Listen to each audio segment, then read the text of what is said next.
Most people think empires die on the battlefield.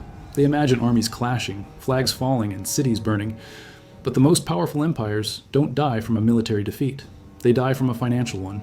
They die when the world stops believing in their money. The British Empire didn't end when it lost its colonies. It ended on a quiet Saturday in November 1967, in a series of secret meetings and panicked phone calls. It ended not with a bang, but with a press release that announced the death of the pound sterling as the king of all currencies. This isn't a story about a slow, graceful decline. This is the story of a sudden, brutal collapse that happened over a single weekend. It's a story of broken promises, fatal pride, and economic blunders that dethroned a global superpower. And it is the exact same story that is unfolding for the United States today. The same debts, the same mistakes, the same denial. This isn't ancient history, this is a warning. Because the lesson of 1967 is that when the end comes, it doesn't take decades, it takes a weekend. To understand how Britain's financial empire died, you first have to understand the incredible power it held. After World War II, the British pound sterling was the world's reserve currency. That's a simple term for a very powerful concept. It means the pound was the money everyone in the world used for international trade. If Japan wanted to buy oil from Saudi Arabia, they didn't pay in yen or reals. They paid in pounds. The pound was the global standard, much like the US dollar is today. This status gives a country an incredible advantage. It means you can buy whatever you want from other countries, and you can pay for it by simply printing more of your own money, because everyone in the world needs it. It's the ultimate economic superpower. In 1945, Britain looked like it still had that power. It had a vast empire, a seat at the table of world leaders, and the global currency. But it was all an illusion. The empire was a ghost, and it was drowning in debt. The first crack in the foundation was the bill for World War II.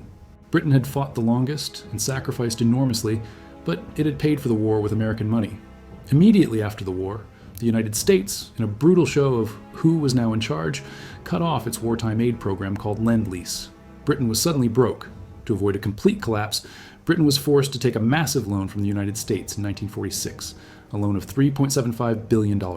In today's money, that's like a loan of over $60 billion. It was the largest single financial transfer the US had ever made, and it took Britain 60 years to finally pay it off, with the last payment being made in 2006.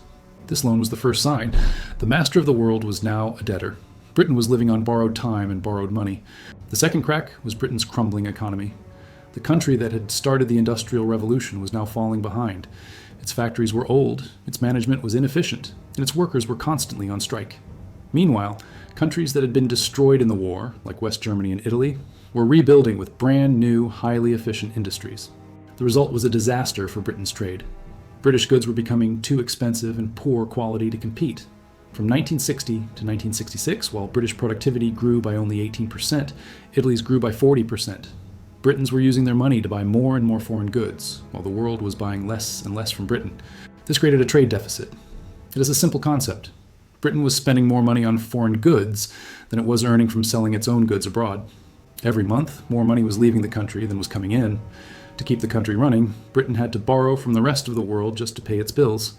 The third and most devastating crack came in 1956, during an event known as the Suez Crisis. When Egypt nationalized the Suez Canal, a vital waterway for Britain's oil supplies, Britain, along with France and Israel, invaded to take it back. The invasion was a military success, but a political catastrophe. The United States was furious. President Eisenhower saw it as a desperate act of old-world colonialism that would push the Arab world toward the Soviet Union. And so, America did something that had never been done before. It used its financial power as a weapon against its closest ally. The US government began to sell its holdings of the British pound. This created a panic in the global currency markets. Everyone saw that America was dumping the pound, so they started selling their pounds too. This is called a speculative attack. It's like a bank run, but instead of people lining up to get their money out of a bank, it has global investors and central banks all trying to get their money out of a country's currency at the same time. The value of the pound began to collapse.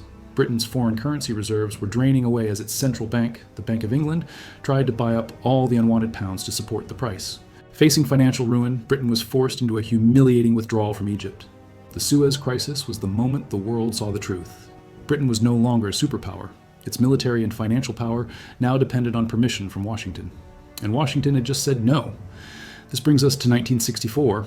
A new Labour government, led by Prime Minister Harold Wilson, comes to power. They are immediately told a horrifying secret. The country's trade deficit for the year is going to be £800 million. a catastrophic number that was hidden from the public by the previous government.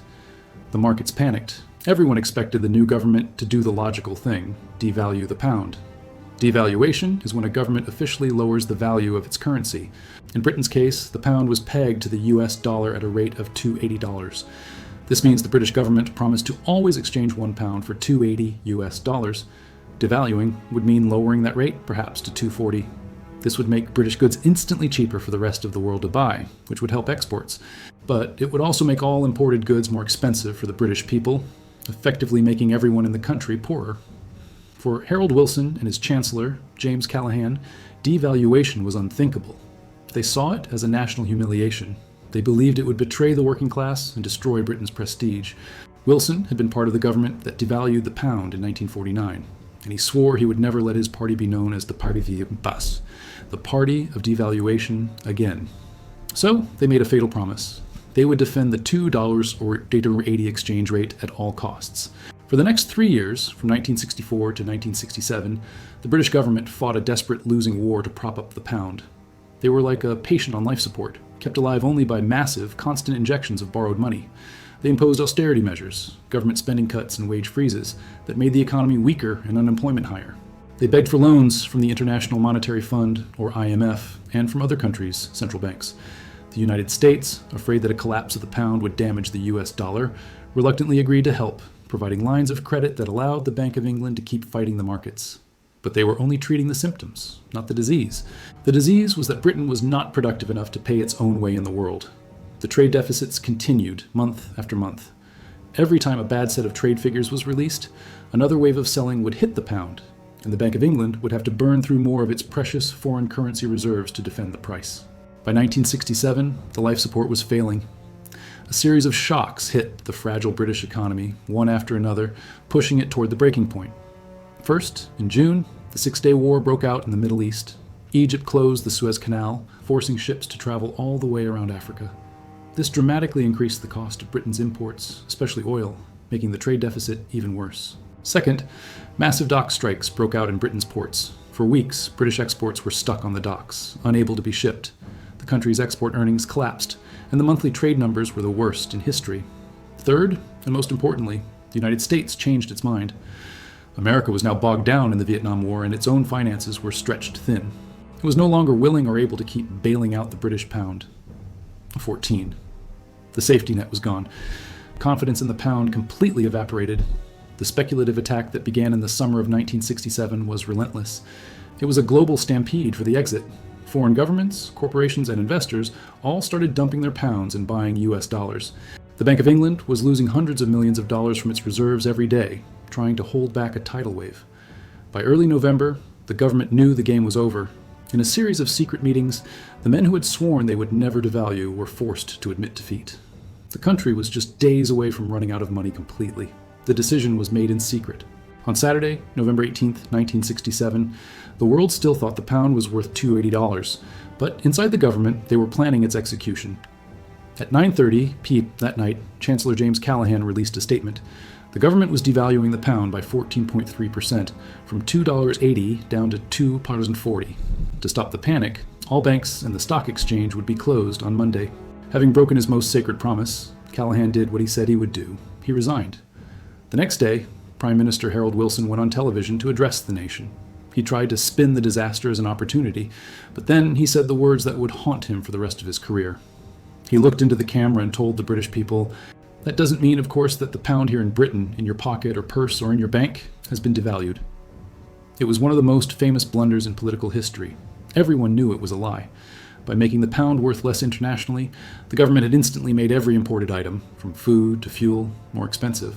The money in your pocket could now buy less than it could the day before. It had been devalued. In that moment, the trust was broken.